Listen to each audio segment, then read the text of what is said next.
هي نصيحة: توقفوا عن البحث عن السعادة في نفس المكان الذي فقدتوها فيه.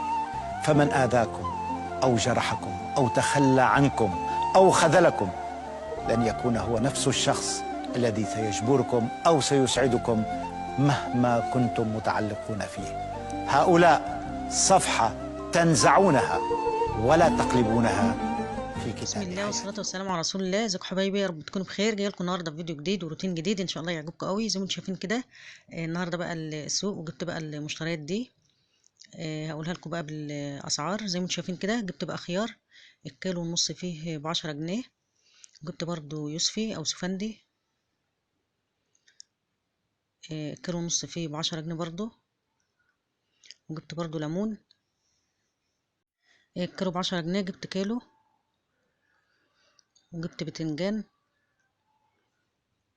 كيلو ونص ب10. جبت كيلو ونص. انا ببقى اجيب بقى الحاجات اللي انا محتاجاها، ولو مثلا عندي حاجات متبقيه قبل كده بجيب كمال عليها بس. جبت برضو طماطم، كيلو في الطماطم ب6 جنيه. يعني انا جبت 2 كيلو ونص ب15. وكان عندي طماطم قبل كده، عندي درج يعني في التلاجة فبزود عليها برضو. جبت برضو موز، الكيلو فيه ب12 جنيه. جبت كيلو وربع ب15 جنيه. جبت برضو فلفل، الكيلو فيه ب10.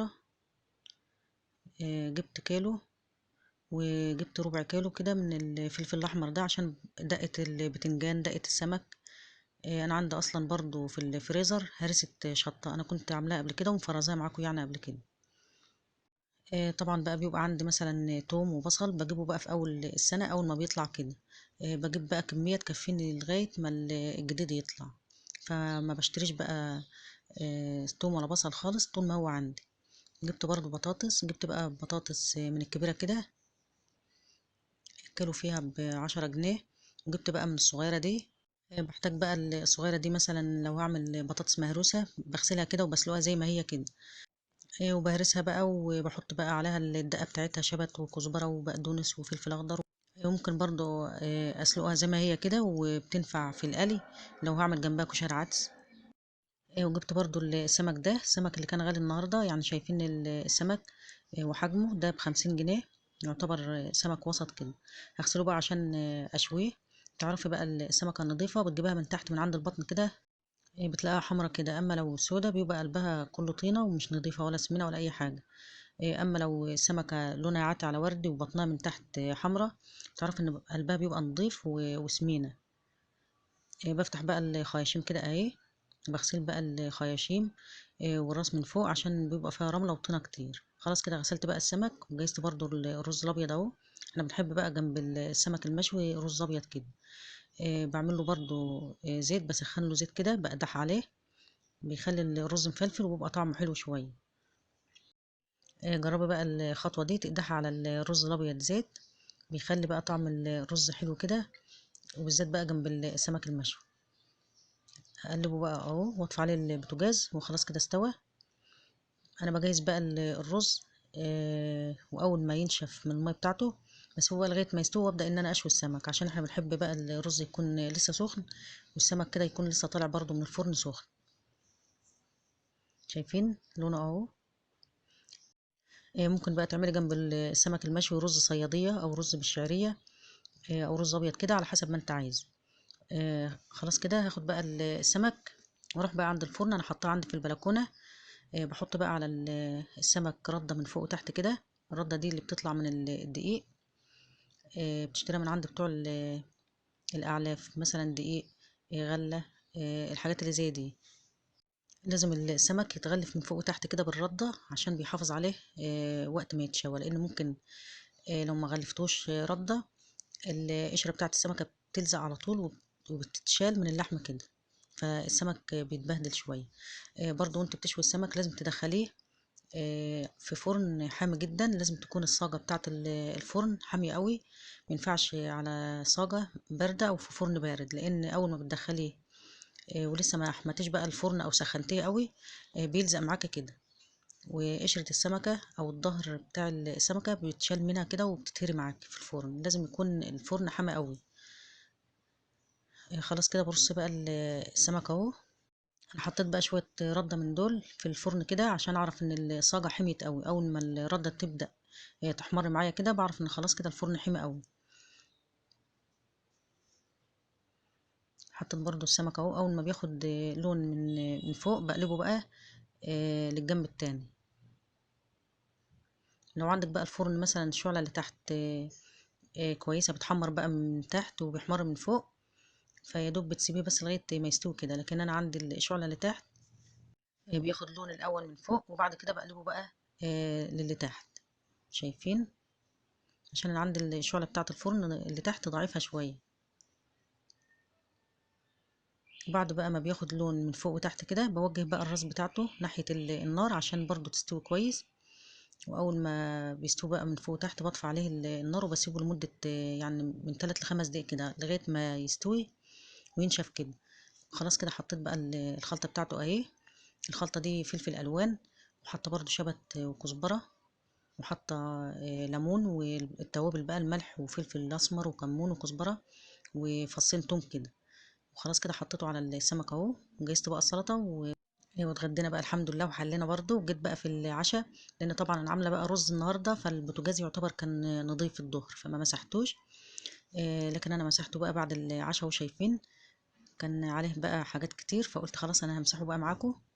انا دايما بحب امسحه اول باول بعد كل استعمال عشان ما يتراكمش عليه الدهون ولا الحروق. خلاص كده همسحه اهو.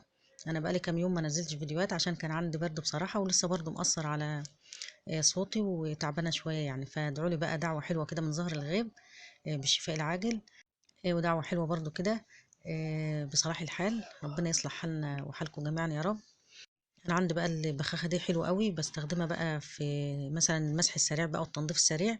بتشيل بقى كل حاجه كده حتى لو مثلا عليها دهون بقى لها كتير بيشيلها برضو. وعند العيون لو عليها حروق طبعا انا بشيلها بقى تحت الحنفيه كده وبغسلها كويس.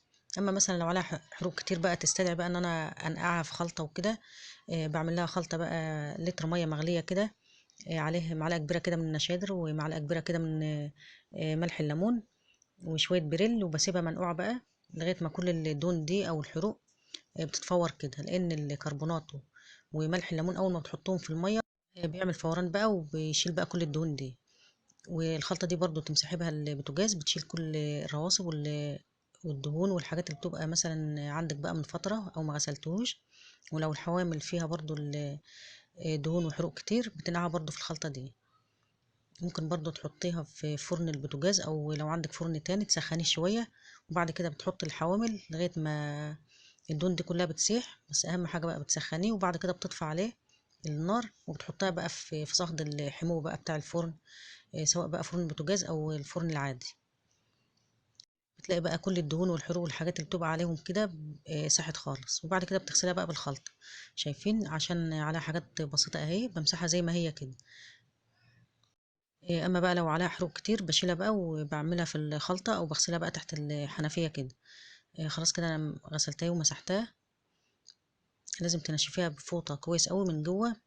لان انا عندي الماسورة دي حديد، وعشان البوتاجاز بقاله فترة كبيرة فمن الجنب كده شايفين عملت شرخ كده فالنار بتطلع من هنا. فانا طبعا عشان مفيش وقت بقى ان انا اشيلها واوديها بقى الحداد يظبطها وكده ويعمل واحدة تانية. فجبت بقى ورق الألمونيوم بتاع حفظ الأغذية وكده ولفيت عليها، فالحمد لله ما عادتش بتطلع بقى نار ولا أي حاجة خالص وماشية يعني. همسح دي برضو أهي مدعكة بس بالسلكة كده. همسح برضو البوتاجاز أهو. أهم حاجة بقى وأنت بتمسحيه أو بتغسليه ما تجيبيش بقى مية أو رغاوة كتير تحت العيون كده. لازم تمسحها كويس قوي وتنشفيها برضو بفوطة كده. شايفين أنا مسحتها في الأول بفوطة وبعد كده نشفتها أهي. وبنشفها بكذا فوطة كده لغاية ما تحسي بقى إن خلاص البوتاجاز بيلمع معاكي ونضيف خالص. امسح برضو غطا البوتاجاز اهو. شايفين بقى الاستيكر اللي انا حاطاه ده؟ انا جربت استيكرات كتير من اللي بتلزق على الغطا بتاع البوتاجاز وبيبقى صعب جدا في الشيل كمان لما بتيجي تشيليه، وكمان ما بيبقاش حلو كده. اما ده مفرش رخامه. كنت جايبه بقى للرخامه واتبقى عندي الحته دي فحطيتها بقى على الغطا بتاع البوتاجاز ولزقته بقى بشمع كده. ما شاء الله حلو قوي وعمليه جدا. شايفين؟ بغسلها برضو بالسلكه وبمسحها برضو على طول اهو. وتفضل معايا نضيفة كده. اما الاستيكر التاني ما ينفعش بقى تغسليه خالص بالسلكه، دايما بالفوطه. اما لو انت دعكتيه بقى بالسلكه بيطير معاكي، واللون بتاعه كمان بيطلع معاكي كده، لكن ده بيستحمل شويه. مسحت برضو الحوامل اهي كده. الروتين بتاعنا خلص. يا رب الفيديو ينال اعجابكم. ما تنسونيش بقى في اللايك والاشتراك بالقناه وتفعيل الجرس عشان يوصلكم منه كل جديد بنزله، وتعليق حلو كده عشان تشجعونا انزل لكم فيديوهات على طول. وارفعوا الفيديو باللايكات عشان يوصل لاكبر عدد من الناس، عشان عيلتي تكبر بيكم. وما تنسونيش بقى في دعوه حلوه كده بظهر الغيب، عشان دعاء بظهر الغيب مستجاب. يا رب الفيديو ينال اعجابكم، والسلام عليكم ورحمه الله وبركاته.